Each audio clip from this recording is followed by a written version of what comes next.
tuh Bapak Ibu ya. 2018 nggak terlalu lama, masih bisa kita ikuti dan kita belum sama sekali. Jadi terus gimana? Akhirnya Indonesia menciptakan, nggak Indonesia sih Bapak Ibu ya, kita di 2018 juga gitu ya, kita menciptakan satu konsep bagaimana mendekati masyarakat untuk ikut mau diperiksa kakinya. Salah satu caranya adalah dengan melakukan diabetic foot spa Bapak Ibu. Jadi diabetic foot spa untuk pasien-pasien ya yang setelah selesai diabetic foot ulcer, karena tadi kan pasien DFU itu bisa reintervensi. Kalau dia reintervensi itu bisa berbahaya buat si pasien sendiri. Jadi pada saat fase rehabilitasi kita upayakan supaya pasiennya tetap terjaga apa namanya kondisi kakinya. Jadi kita lakukan yang namanya foot spa. Tapi food spa sendiri boleh nggak untuk upaya-upaya prevention? Boleh Bapak Ibu. Saat ini kita sedang sedang diskusi untuk terus mengajarkan kader ya, kader untuk paham tentang diabetic foot spa ini. Nah, kita nonton lagi Bapak Ibu, diabetic foot spa secara keseluruhan. Tadi kalau saya tahu potong-potong ya. Kita coba lihat ya.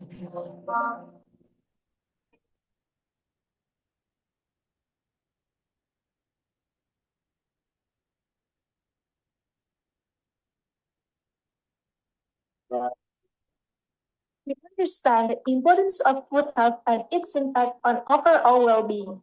That's why we initiated the KISS program, Komunitas Kaki Indah Sehat se-Indonesia, offering education, early detection screening, and treatments like the diabetic foot spa to address potential food issues before they become serious wounds. Step 1. Food cleansing. We begin by cleansing your feet to remove impurities and prepare them for tempering to come. Our foot care specialist will gently soak your feet in warm water. This process helps to relax tired muscles, soften the skin, and provide a calming sensation. Step 2. Screening. Our highly trained foot care specialists will perform true screening of your feet. This includes examining the skin, nails, and overall foot health. By identifying any potential foot issues, we can address them early on and prevent them from progressing into more serious conditions. Step 3. Foot and nail care. Our foot care specialists will expertly train and shape your nails, addressing any concerns such as ingrown nails or rough edges. They will also gently remove calluses and cords, leaving your feet feeling soft and rejuvenated.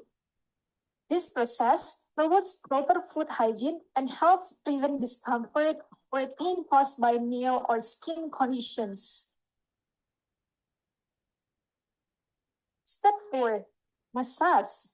Sit back and relax as our skilled foot care specialists apply therapeutic massage techniques to your feet, targeting pressure points and releasing tension.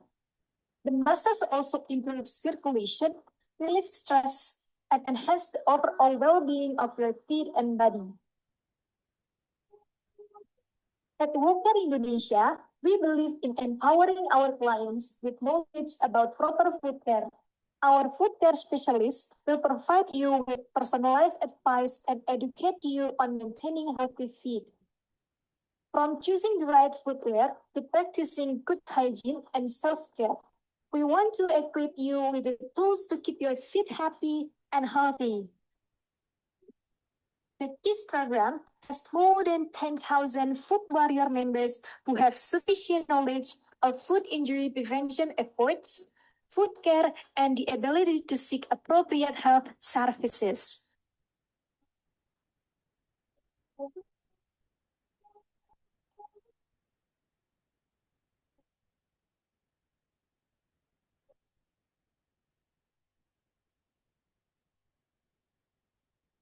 Oke.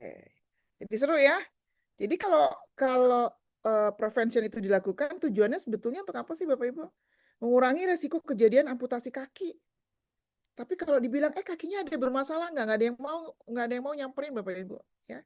Jadi upaya-upaya yang seperti ini kalau di sebelum mereka sakit ya, atau sebelum mereka terkena ulkus kaki diabetikum, memang menjadi satu wacana yang agak rumit ya. Tapi pada saat kita lakukan rehabilitasi ya untuk continuum care mereka, itu mereka akan senang sekali gitu, karena apa upaya pencegahan supaya tidak terjadi reintervensi ini sangat penting sekali. Ini menjadi salah satu yang kita tegaskan. Oke. Terus Bapak Ibu, untuk lakukan screening dan assessment itu nggak bisa sendirian hanya petugas kesehatan sendiri, tapi juga termasuk bagaimana caranya kita lakukan edukasi buat si pasiennya agar dia juga paham, Bapak Ibu. Jadi kalau kita lihat, oh kalau gitu pasien sudah datang screening penilaian, tapi sekaligus kita edukasi. Tujuan edukasinya apa? Ini tadi Bapak Ibu, bagaimana caranya dia melihat kakinya gitu ya. Bagaimana dia lihat kakinya. Tadi ada beberapa diskusi tentang monofilamentes ya, memang alat sederhana berbentuk serat nilon gitu dengan apa namanya? Beratnya tuh sekitar 10 gram, itu ditekan pada permukaan kulit. Nanti sebentar saya buka videonya ya. Jadi pada saat disentuhkan ke kulit, itu ada sensasi sentuhan dan tekanan ringan. Yang kita buat itu terasa nggak masih pasiennya? Ada 10 titik yang diuji. Nah, terus kemudian kalau misalnya dia tidak terasa, berarti dia masuk ada loss of protective sensation. Nah, kalau dia sudah mulai loss protective of sensation tadi itu, berarti dia ada resiko apa? Neuropati, Bapak Ibu, ya, ada neuropati perifer di situ. Terus kemudian ada turning fork ya, biasanya 128 Hz. Itu ada sensasi vibrasi yang ditempelkan di prominent ibu jari ya, atau apa namanya malleolus medialis ya. Itu ada terasa getaran atau tidak? Kalau tidak terasa getaran berarti ada resiko neuropati.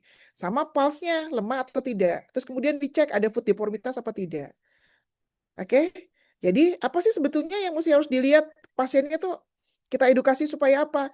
Supaya dia terus lihat kakinya dengan tepat, periksa kakinya, sela-sela jari, oke? Terus dia nggak boleh jalan tanpa alas kaki. Bahkan di dalam rumah juga biasanya kita tidak anjurkan. Terus ada dry skin atau tidak. Nah, screening seperti ini di apa namanya? Ini di dalam jurnal yang ditulis oleh Pak Armstrong nih tahun 2020 tuh dia ngomong bahwa kejadian ulkus kaki itu bisa diturunkan sampai 50% kalau ada screening tiap tahunnya. Tuh. Tindakan-tindakan ini kan sederhana. Mahal nggak? Enggak. Tindakan invasif tidak? Tidak. Bisa dilakukan di layanan primer? Bisa. Jadi dimanapun bisa dilakukan sebetulnya, tidak cuma di layanan primer ya. Misalnya kalau kayak apa namanya hari-hari Minggu tuh kan suka ada eh, apa bebas jalan pagi masyarakat. Nah itu kita bisa buka tenda gitu ya, kita lakukan apa namanya food care seperti ini. Oke, ini food care itu kayak gini nih mereka diajarkan untuk periksa kakinya.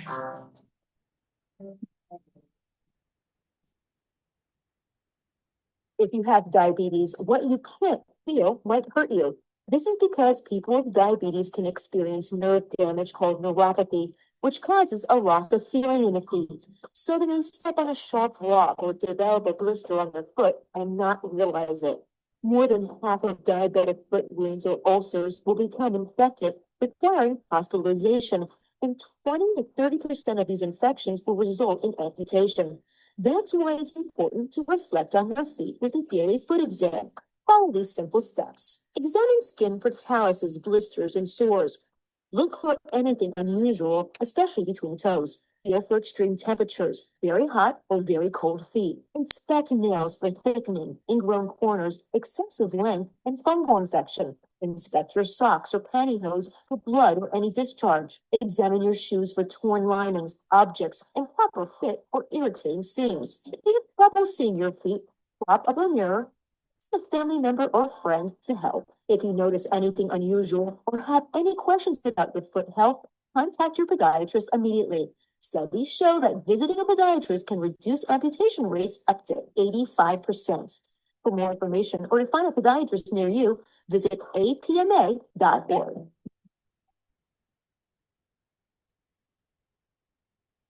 Nah, setelah itu Bapak Ibu, kalau kita ketemu tanda-tanda yang misalnya ya, mulai terjadi loss of sensation tadi ya.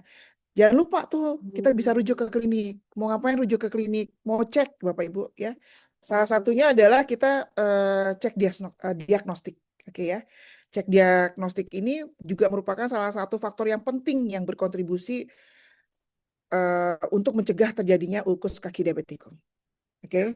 Karena kita akan melihat kan, oh ada deformitas gitu. Berarti kemungkinan ada apa namanya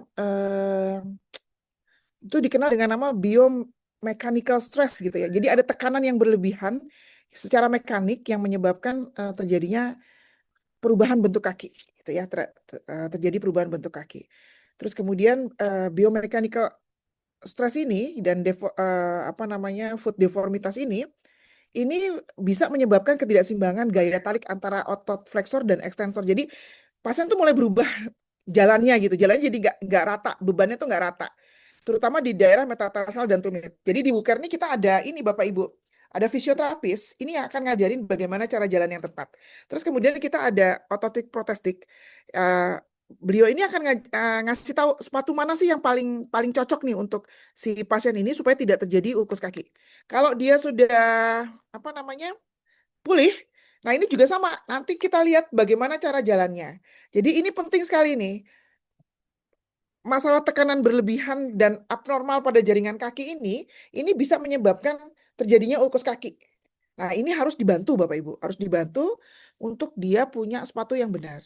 Nah, di kita ada fisioterapinya dan juga ada kawan-kawan ototik protestik yang akan membantu atau membuatkan kaki ya, untuk membuat sepatu maksud saya, membuatkan sepatu. Kalau yang amputasi baru dibuatkan kaki Bapak Ibu ya. Ini juga sudah masuk dalam penyusunan guidelines kita. Kalau dia tidak punya kaki, artinya misalnya major amputasi karena untuk menyelamatkan nyawa, itu kita juga sudah apa di penyusunan guidelines tadi sudah ada multidisiplin kan ya. Sudah ada tim dari ortotik protestik yang akan membantu kita untuk membuatkan apa kaki. Terus kemudian kalau yang belum memang kita harus bikin namanya offloading gitu ya. Jadi penggunaan alas kaki terapeutik. Penting tuh. Pemeriksaan selain pemeriksaan kaki rutin ya. Terus kemudian offloading ini diharuskan. Jadi kayak masukkan custom insole gitu Bapak Ibu di dalam.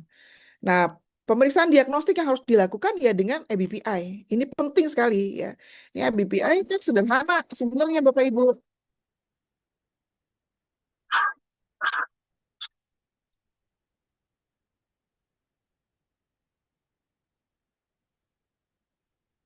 Jadi memang untuk mengkaji aliran darah ya, mengidentifikasi apakah aliran darah itu baik atau tidak di kaki.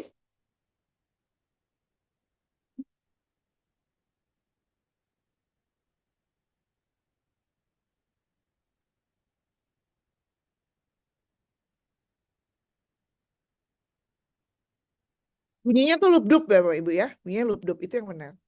Jadi ini yang harus diperhatikan jangan sampai apa namanya masalah masalah tekanan yang berlebihan atau abnormal pada jaringan pada kaki ya atau yang dikenal dengan biomechanical stress dan foot deformity itu bisa menyebabkan resiko terjadinya ulkus. Nah, oke. Jadi gimana manajemennya? Nah, kita udah mulai manajemen ini tinggal beberapa slide lagi Bapak Ibu, Ibu moderator. Jadi manajemen prinsipalnya satu, memang nggak boleh ada diabetes ya, tapi kalau sudah terjadi berarti harus glikemik kontrol. Terus kemudian ada pressure offloading. Ada, nah ini yang berkaitan dengan metcovazine natural nih. Ada prevent dry skin atau prevent skin friction. Jadi jangan sampai terjadi crack atau kulitnya luka akibat tidak diberikan lotion pada kaki diabetes. Bapak Ibu kalau kita ke hotel nih Bapak Ibu ya, hospitality-nya hotel itu dia kasih enhance value ke orang yang datang, ke customer yang datang. Apa Bapak Ibu? Lotion. Sabunnya sudah mengandung moisture. Itu kalau di hotel, Bapak Ibu. Tapi kalau di rumah sakit, ada nggak rumah sakit yang ngasih lotion? Padahal jelas loh, orang sakit masuk rumah sakit, itu mesti dry skin. Kalau nggak dia dehidrasi, dia ada masalah penyakit komplikasi yang serius, apalagi kalau sudah ada mother of disease, ya diabetes. Tapi kita nggak nih.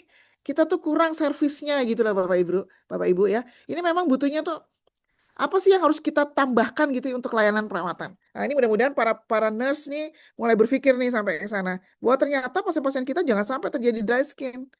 Ini jangan-jangan nakesnya sendiri nih yang dry skin ya. Hati-hati Bapak Ibu ya. Jadi prevent dry skin atau prevent skin friction itu sangat penting sekali pada pasien-pasien dengan masalah-masalah diabetes. Oke. Terus kemudian proper footwear ya. Jelas dong ya, proper footwear. Terus kemudian apa namanya? Early treatment of ulcers-nya. Jadi kalau ketemu stadium 1 atau stadium 2 segera ya. Ini sudah glikemiknya tidak terkontrol dengan baik ya, HbA1c-nya lebih dari 7, terus kemudian tidak diet, obesitas, tidak ada pantauan glukosa darah rutin, ada ulcer dibiarkan. Nah, bahaya itu Bapak Ibu ya. Bisa jadi infeksi. Ini salah satu contohnya. Awalnya bukan di UKER, tapi setelah diberitahu oleh adik saya karena pengalaman dari mertuanya ya pernah berobat ke sini dan alhamdulillah memang sembuh saya berobat padahal beliau itu memiliki penyakit diabetes. Nah, dari rekomendasi adik saya karena mertuanya pernah berobat di sini, saya bawa ibu saya ke sini. Alhamdulillah dari kesan pertama, dari mulai saya daftar, sambutan dari mulai security-nya, pokoknya sampai ke semua petugas sangat baik dan sangat puas. Suka sekali saya di sini dan alhamdulillah semuanya cepat juga ya. Menangannya tuh cepat. Jadi memang pertama saja sudah langsung dilayani. Kedua, ketiga, keempat sampai mungkin sampai akhirnya saya ya sekarang kalau tidak salah sampai memang saya sembuh. Alhamdulillah tinggal perawatan saja ya dan itu semuanya cepat. Alhamdulillah. Terima kasih banyak ya. Hmm, terima kasih banyak. Oke, ini Menandakan saat bisa jadi tanda awal diabetes. Kok bisa? Jadi gini, kadar gula darah yang tinggi membuat kulit cepat kehilangan cairan dan minyak alaminya, sehingga menjadi rapuh, kering, dan lebih mudah mengalami retakan, bahkan luka kecil, yang tentunya kondisi itu sudah sembuh. Dengan perawatan rutin, kondisi ini bisa dicegah. Metcovazine Natural Lotion membantu melembabkan lebih lama, menjaga elastisitas kulit, dan memperkuat lapisan pelindung kulit agar tidak mudah pecah. Tentu dengan tekstur lembut yang membuat nyaman di kulit. Penasaran? Langsung aja cek keranjang kuning yang ada di bio kami. kalau ini nggak cek keranjang kuning ya, beda ya Bapak Ibu ya. Ini nggak cek, itu kulitnya kanan kiri beda ya. Tapi ini nggak cek keranjang kuning, tapi nanti tunggu mainannya dari Medcovazine Natural untuk promo hari ini ya. Jadi memang di WUKER sendiri ini selalu kita upayakan bahwa semua pasien yang datang itu wajib ya dapat lotion. Terus kemudian kita ajarkan bagaimana cara penggunaannya. Karena kita tidak pengen pasiennya terjadi crack ya. Karena kalau terjadi crack ya infeksi bisa masuk lagi di situ. Awalnya Kulit yang mana? Oke. Nah, ini yang terakhir Bapak Ibu, bagaimana impact-nya untuk morbidity dan quality of life? Dampaknya gimana nih terhadap kualitas hidup pasien? Memang kalau kita menyoroti aspek biopsikososial dari komplikasi kaki diabetes ini, kadang-kadang sering diabaikan nih Bapak Ibu, padahal itu pengaruhnya sangat besar untuk kesembuhan, kemandirian, dan kesehatan mental. Kesehatan mental nggak cuma pasiennya, tapi keluarga dan komunitas di sekitarnya. Orang kalau dia diagnosis diabetes, mesti stres. Dan terus bingung mau apa ya gitu ya, harus kemana ya gitu. Nah ini juga masih di pidatonya Profesor Yunir, itu bilang bahwa di Rumah Sakit Cipto, itu ada 33,9% pasien diabetes dirujuk karena ulkus kaki itu tadi ya, yang mengalami gangren tadi, dan dia apa namanya, quality of life-nya setelah dihitung dengan SF36 ya, short form health survey untuk health related quality of life, oke, dengan self-reported questionnaires, itu 60% pasien ulkus kaki diabetik mengalami depresi selama perawatan. Ya. Jadi di skor 36 tadi, di SF36 itu menunjukkan skor rendah pada dominan cycle function, vitality, dan role limitation yang berhubungan dengan cycle health. Tuh, Bapak Ibu, ya. Apalagi kalau dia persisten dikasih luka yang persisten ya, terus-menerus, terus kemudian ada amputasi mayor, nah itu berbahaya sekali. Depresi, kecemasan, ketakutan kehilangan, perasaan frustasi, isolasi sosial ya. Jadi sangat berbahaya sekali dan ini butuh pemulihan. Jadi kalau dengan demikian dampak multidimensional tidak saja terhadap fisik tapi juga psikologis, sosial dan juga ekonomi. Nah, ini ya biar kembali semangat hidupnya.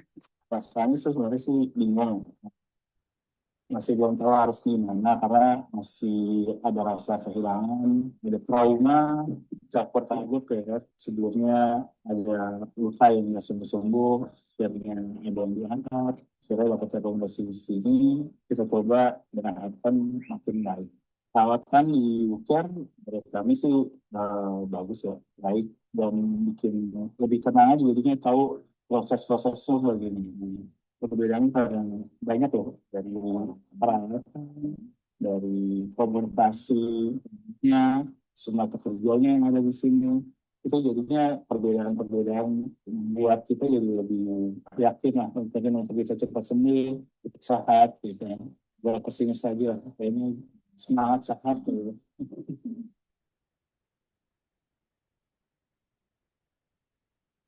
Semangat sehat pasiennya Bapak Ibu ya. Sesuai. Jadi dengan demikian, saya bisa simpulkan sedikit bahwa memang patofisiologi itu penting kita pahami untuk mencegah terjadinya ulkus berlanjut sehingga kita bisa melihat bahwa prevention itu sangat penting. Dan penekanan pada stratifikasi resiko itu juga menjadi salah satu cara kita untuk menentukan bagaimana perawatan selanjutnya ya terhadap si pasien tadi. Dan memang early intervention itu jelas-jelas hampir sekitar 50% dan juga IWGDF juga bilang ada hampir sekitar 49% itu bisa mereduce terjadinya komplikasi. Bapak Ibu, mencegah satu luka berarti menyelamatkan satu langkah kehidupan. Ya. Terima kasih banyak. Saya kembalikan ke moderator.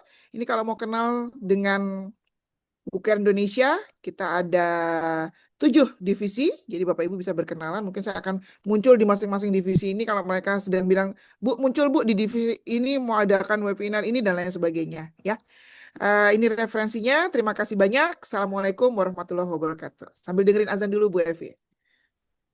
Baik, Waalaikumsalam warahmatullahi wabarakatuh. Terima kasih banyak Ibu Ida. Tapi kameranya Bu Ida nih off nih, jadi Iya, kita iya, belum iya. bisa lihat. Oke. Tadi supaya lancar Bu Evi. Takutnya sendat-sendat.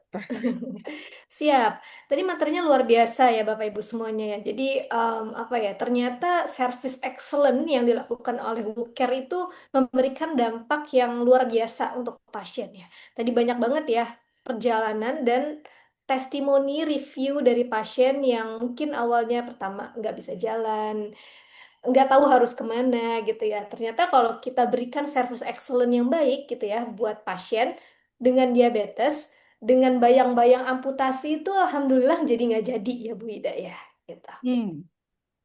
Nah, ini banyak juga nih Bu Ida yang bertanya di kolom chat. Mungkin saya akan pilih beberapa pertanyaan yang bisa mewakili gitu ya.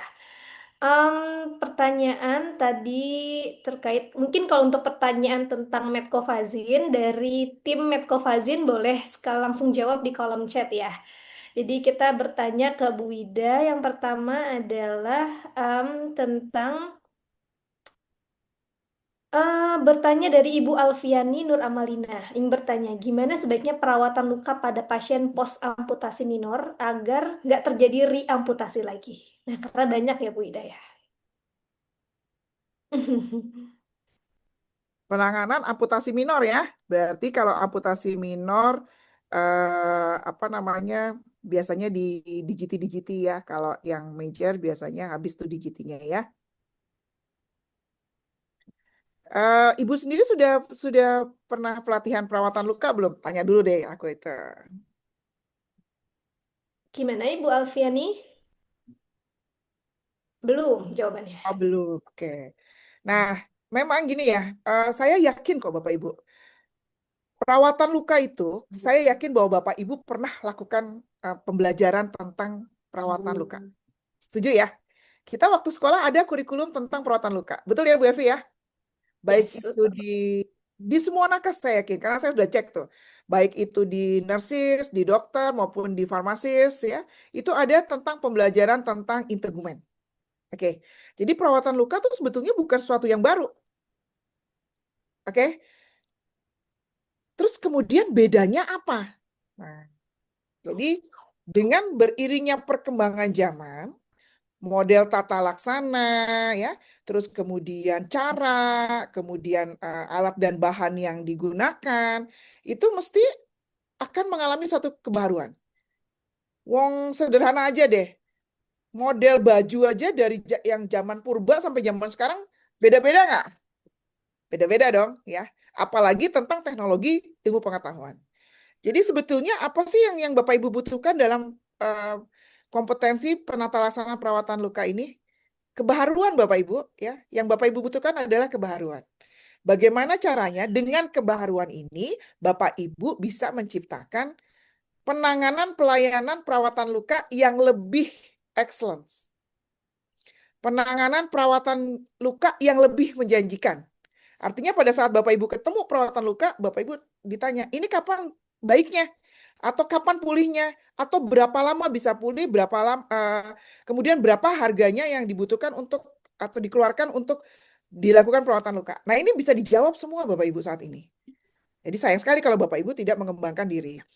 Yang diinginkan adalah quality improvement. Bagaimana caranya peningkatan kualitas kemampuan kita dalam kompetensi ini sehingga bisa menghasilkan service yang memuaskan atau service excellent ya, yang capability-nya dengan kompetensi standar yang tinggi. Saya yakin pasti di tempat praktek Bapak Ibu, baik itu di rumah sakit, di layanan kesehatan primer, semuanya kepengen memberikan service excellent buat pasiennya.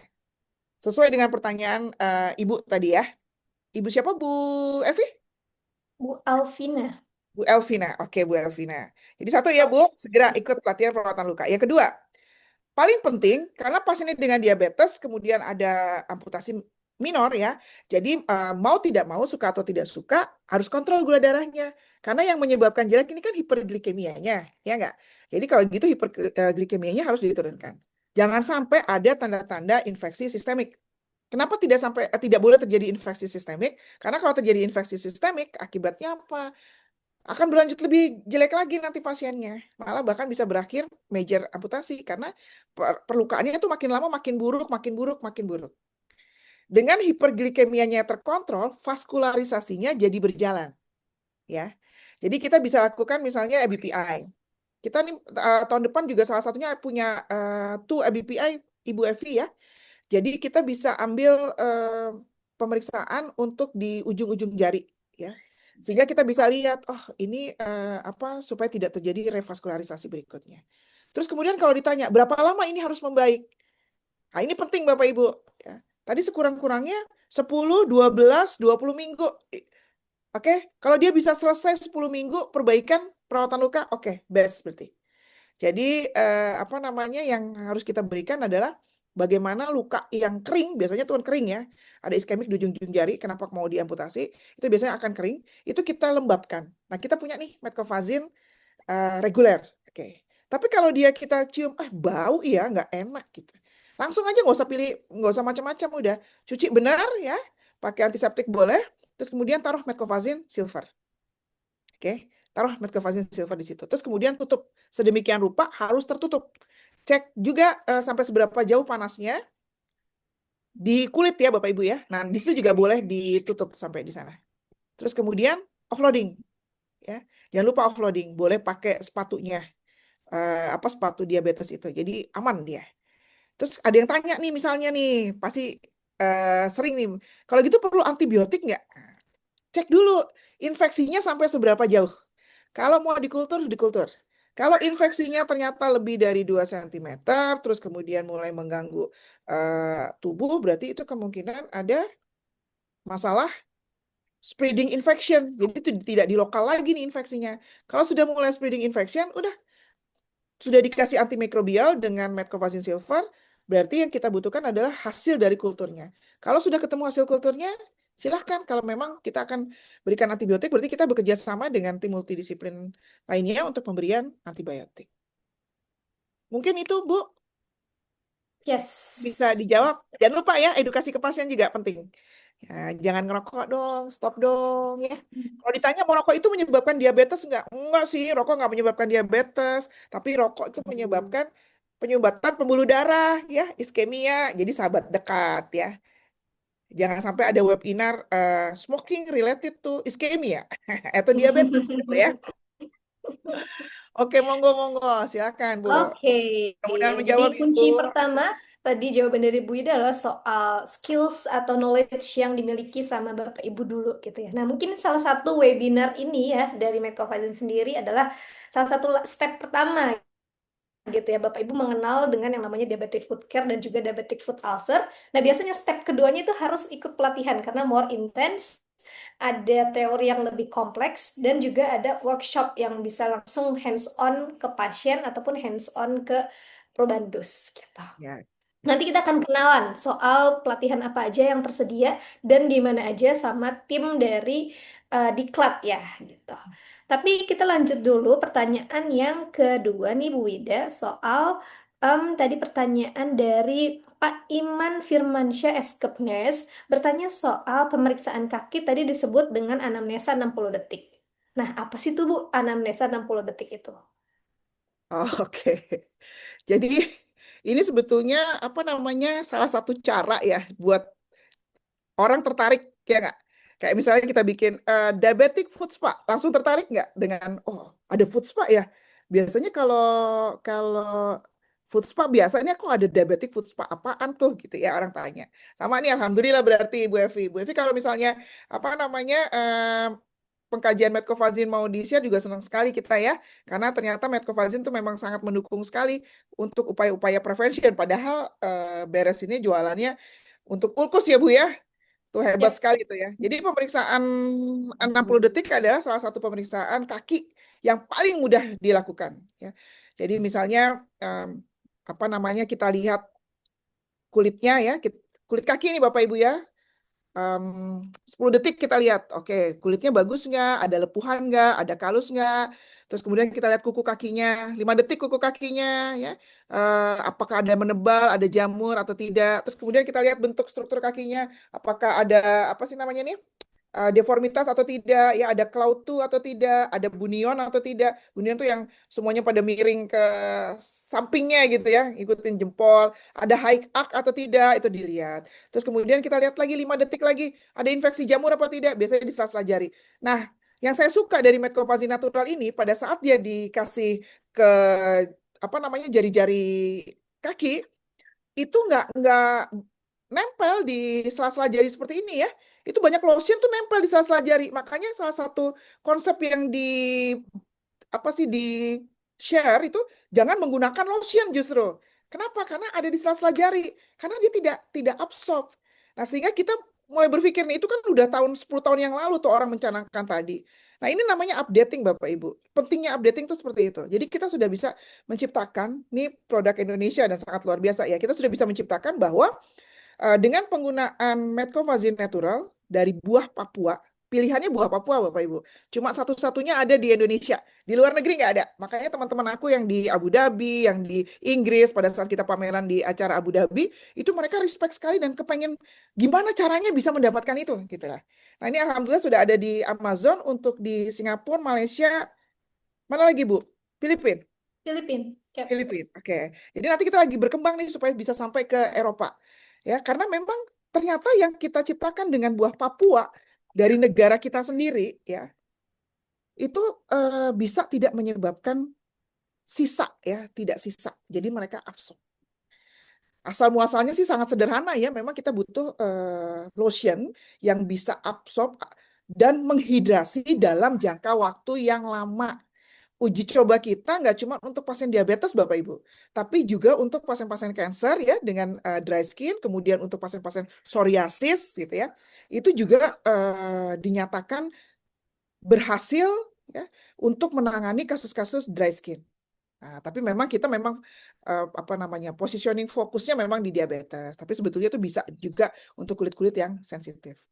Terus 5 detik berikutnya habis lihat jamur, lihat lagi pulsasinya. 5 detik aja, pegang aja pulsasinya. Terus suhunya, ya suhunya raba. 3 detik aja kan raba suhu. Oh ya dia nggak apa-apa, lihat kanan kiri. Habis itu tes sensasi deh. Pakai monofilament tes, tek, tek, tek di 10 jari. Selesai. 60 detik. Secepat itu Bapak Ibu.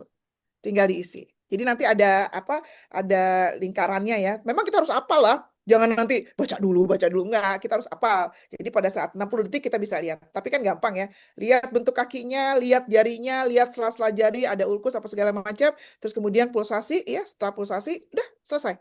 60 detik. Yes. Oke. Pengkajian yang singkat, tapi itu padat banget sebenarnya ya Bu Ida ya. Benar-benar bisa ngelihat a whole condition gitu ya pada kaki dengan diabetes. Dan itu Betul. bisa dipraktekin di puskesmas. Nih kalau Bapak Ibu yang sekarang berpraktek di puskesmas, itu seperti pengkajian yang sekarang tuh harus kan biasanya kalau di puskesmas gitu Bu, seringkali hanya tes gula darah aja ya Bu ya. Gitu. Nah, biasanya itu tuh yang paling sering gitu ya. Boleh dong nih buat sekarang nih ya, ditambahin satu lagi pengkajian yaitu pakai 60 detik pengkajian kaki. Ya. Harus jadi seragam nih sekarang nih ya. Second, ya 60 detik. Heeh. Oke, semoga bisa menjawab ya Bapak Ibu ya. Next question, sorry Bapak Ibu semuanya, yang ini membuka apa papan papan tulis ya, boleh di close dulu Bapak Ibu. Oke. Oke, next question dari Mas Fahmi nih ya, yang selalu setia ikut di Medcofazin Academy. Nah, ini salah satu juga nih ya buat Bapak Ibu semuanya yang ingin in detail lagi, jawaban-jawaban itu bisa terjawab. Jadi kita di Medcofazin sendiri, kita ada namanya Medcofazin Academy, sebuah platform edukasi yang kita setiap hari itu pasti diskusi soal kasus luka, kasus kaki diabetes gitu ya, di grup WhatsApp. Jadi nanti dari tim Medcofazin boleh ya kirimin link pendaftarannya supaya Bapak Ibu yang mau benar-benar belajar banget dari hasil apa ya, kasus-kasus hari-hari gitu ya. Nah, itu bisa join di Medcofazin Academy. Nah, ini pertanyaan dari Mas Fahmi Bu Ida. Boleh. Terkait dengan banyak sih ya tadi pertanyaannya ya sebenarnya ya. Soal ini apa namanya kegunaan kolaborasi ini ya. Sebenarnya antara bertanya sama pernyataan sih ya. Izin Mbak, sebenarnya cegah reamputasi ini sebenarnya bisa kita cegah asalkan intervensi tim berjalan dengan baik, mitra-mitra tim kerja nggak ada kesenjangan dan persepsi yang berbeda. Nah, gimana nih menurut Bu Ida soal kolaborasi tim untuk penanganan daripada diabetic foot care ini? Oke. Ini Mas Fahmi lagi berjuang di Medan, Sumatera, bukan ya? Mana Mas Fahmi? Sudah aman belum di sana internet? Internet bagus ya? Mas Fahmi ini kalau tidak salah dia di tebing tinggi, Bu. Jadi kalau Ah, Sibolga tuh agak jauh kan sebenarnya gitu ya. Cuma karena bagian dari pride-nya adalah Sumatera Utara ya pasti Mas Fahmi juga jadi salah satu volunteer di sana untuk membantu korban-korban yang luka. oke. Terima kasih sekali ya Mas Fahmi sudah bisa membantu kawan-kawan kita yang masyarakat Indonesia yang terluka di Sumatera. Oke. Jadi memang kolaborasi multidisiplin itu sangat penting ya pada ulkus kaki diabetikum ya. Terutama jangan sampai baperan gitu loh sebenarnya. Kita diskusi kemarin dengan Prof Yunir ya. Prof Yunir selaku ketua dari penyusunan guidelines kongres yang kita adakan Lokakarya selama 5 tahun. Terus kemudian saya sendiri sebagai ketua dari penyusun bukunya sendiri ya.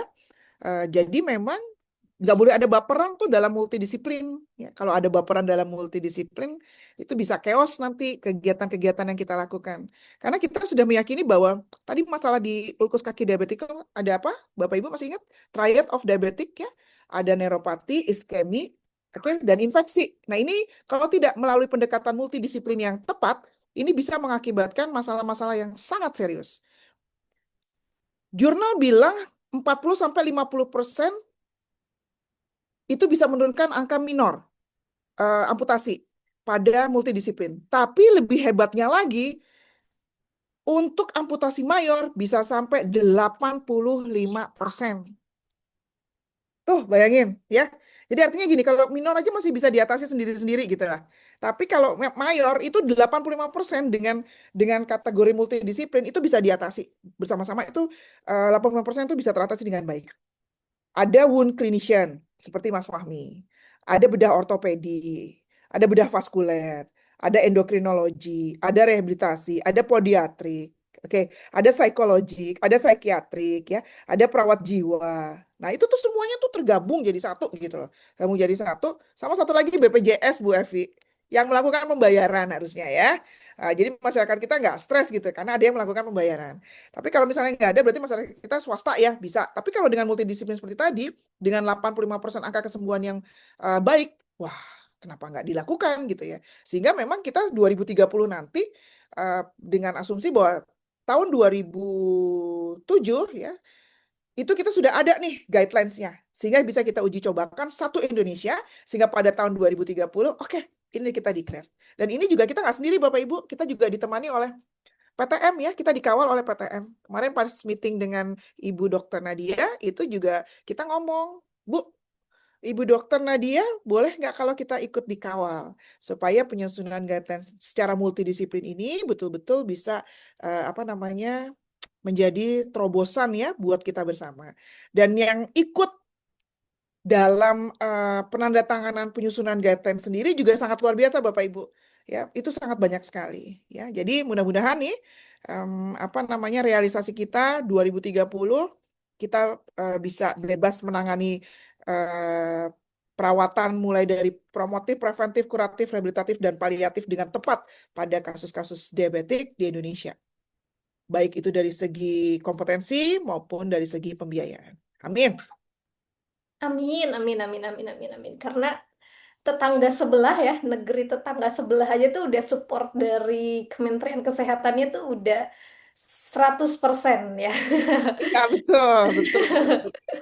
Tangga sebelahnya tuh Malaysia aja loh ya. Dia sudah sampai sebegitu jauh ya. Dan ini adalah waktunya nih buat kita semua ya Bapak Ibu semuanya ya. Dan harapannya nih buat Bapak Ibu semuanya yang hari ini juga udah ikut webinar, harapannya adalah kita bisa sama-sama Bapak Ibu punya perminatan yang terus sama gitu ya tentang diabetic food care ini. Awal dari webinar, ikut pelatihan, nanti ikut conference, ikut dan seterusnya gitu ya. Untuk bisa tadi, yang tadi banyak pertanyaan soal amputasi-amputasi, nah salah satu yang bisa dilakukan adalah selain ya melakukan perawatan dengan baik dan benar sesuai dengan evidence base, salah satunya adalah sistemnya yang harus dibenerin juga ya Bu Ida ya, supaya nanti bisa mempermudah Bapak Ibu semuanya melakukan pelayanan di tempat masing-masing gitu. Karena itu masih banyak yang, aduh, di tempat saya gini gitu ya Bu Ida ya. Jadi keluarga Oke. besar Bu Evi. Betul. Jadi keluarga besar di Medcovazin Academy boleh ya Bapak Ibu ya. Jadi udah Boleh. dikirimin juga tuh link untuk pendaftarannya. Jadi Bapak Ibu yang mau terus belajar tentang diabetic food care ini, kita ada salah satu platform edukasi free ya Bapak Ibu ya. Platform free, nanti Bapak Ibu bisa belajar di situ. Setiap harinya biasanya akan ada wound expert yang bertugas untuk bisa menjawab. Kayak misalnya salah satunya adalah Nurse Kana yang tadi sudah menjadi pembicara pertama. Nah, itu akan kasih terus misalnya ada saya lukanya gini, harus pakai apa ya, harus gimana ya, pemeriksaan apa ya yang harus dilakukan. Nah, itu nanti akan ada nurse Kana dan juga sesekali pasti Bu Ida akan menjawab juga nih Bapak Ibu ya, karena di dalam grup itu juga ada Bu Ida Sari gitu. Oke, Alhamdulillah nih Bu Wida, sepertinya juga pertanyaan udah mulai meredup gitu ya. Jadi saya ucapkan terima kasih banyak Bu Wida untuk hari ini sudah memberikan banyak sekali pengalaman Ibu, kemudian banyak sekali juga ilmu yang Ibu berikan. Terima kasih banyak Bu Ida untuk hari ini. Kita mungkin bisa kasih applause dulu nih, applause virtual ya buat Bu Ida. Boleh dong kasih reaction. Oh, dari Dokter Indra, dari Bu Sandra, Ibu Linggar, Ibu Hani, Ibu Rani, Ibu Ajeng. Ada yang kasih applause-nya banyak gitu ya. Piu, piu, piu gitu ya. Ada yang kasih love juga, siapa tuh? Dari Mas Fahmi kasih love. Ada yang kasih trompet dari Ibu Devi. Oke, terima kasih banyak Bapak Ibu semuanya udah memberikan applause secara virtual untuk Ibu Widasari sedikit aja. So, terima kasih banyak Bu. Saya akan lanjutkan ke sesi selanjutnya. Terima kasih Bapak Ibu semua. Assalamualaikum warahmatullahi wabarakatuh. Oke, kita akan next nih Bapak Ibu semuanya ya. Tadi kan udah kenalan banyak banget ya. dengan Medcovazin. Salah satunya adalah tadi Medcovazin natural. Nah, buat tadi Bapak Ibu yang sempat ketinggalan untuk flash sale sesi pertama, kita mau adain juga nih flash sale yang sesi kedua sebelum nanti kita akan tutup dengan door prize. Jadi buat Bapak Ibu semuanya yang akan bertahan sampai akhir acara itu punya potensi untuk bisa dapetin door prize dari kita karena akan ada lumayan banyak door prize-nya gitu. Nah, kita akan lanjut nih kepada Mas Raffi, balik lagi ya kepada tim yang mensponsori kita. Hai hai Mas Raffi, sudah ready nih buat flash sale yang kedua? Sudah Mbak. Yuk kita lanjut ke flash sale kedua kita.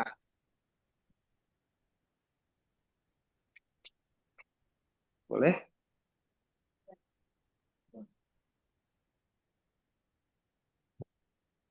Yes, jadi Nah, Bapak Ibu semuanya ini ada flash sale yang kedua. Jadi ada 3-in-1 bundle dari harga 300.000 jadi harga 200.000 aja bisa dapetin produk Medcovazin natural yaitu ada lotion, soap dan juga body scrub hanya dalam waktu 5 menit aja ya Bapak Ibu ya.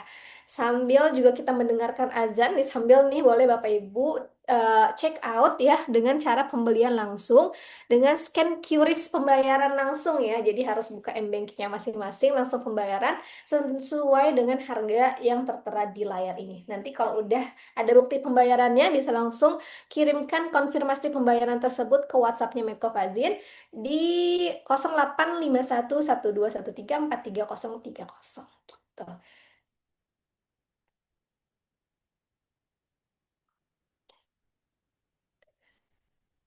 Oke, nah ini kita sambil mungkin kita sambil kasih tahu ya Mas Raffi, em, apa sih sebenarnya kandungan dari si Mecovazin natural ini? Mas Raffi boleh dong di-spill banyak-banyak ya, maksudnya sedikit-sedikit di-spill banyak-banyak tentang apa sih kandungan dan kenapa sih kandungannya tersebut gitu. boleh banget Mbak Evi. Jadi kandungan dari Medcovagin natural ini ada buah merah Papua itu yang mengandung antioksidan yang tinggi dan vitamin E. Jadi bagus banget untuk merawat kulit atau meregenerasi kulit baru. Jadi bagus banget nih untuk merawat kulit sensitif, kulit diabetes dan kulit kering Bapak Ibu. Ya kan Yes. kalau kulit diabetes itu cepat kering ya Mbak Evi ya. Betul, apa yang tadi sudah dijelasin sama dua pembicara, Iya. dan berdasarkan pasti dari riset-riset yang ada gitu ya, bahwa memang salah satu kendala atau problem ya yang pasien diabetes alami itu adalah kulitnya kering. Karena tadi ya, mungkin dari segi aliran darahnya nggak bagus gitu ya ke kaki. Sehingga bisa menyebabkan lama-kelamaan terjadi yang namanya neuropati ya, atau dia mati rasa kakinya itu. Ya, betul sekali. Jadi wajib banget nih untuk Bapak Ibu dehidrasi kulitnya agar tidak timbul atau muncul luka akibat kulit keringnya itu. Yes, gitu. Jadi kandungan ini adalah buah merah Papua ya. Kenapa sih harus pilih buah merah Papua gitu ya? Apa benar memang ini buahnya itu banyak atau kandungan antioksidannya itu tinggi banget nih, Mas Raffi? Betul banget Mbak Evi, karena di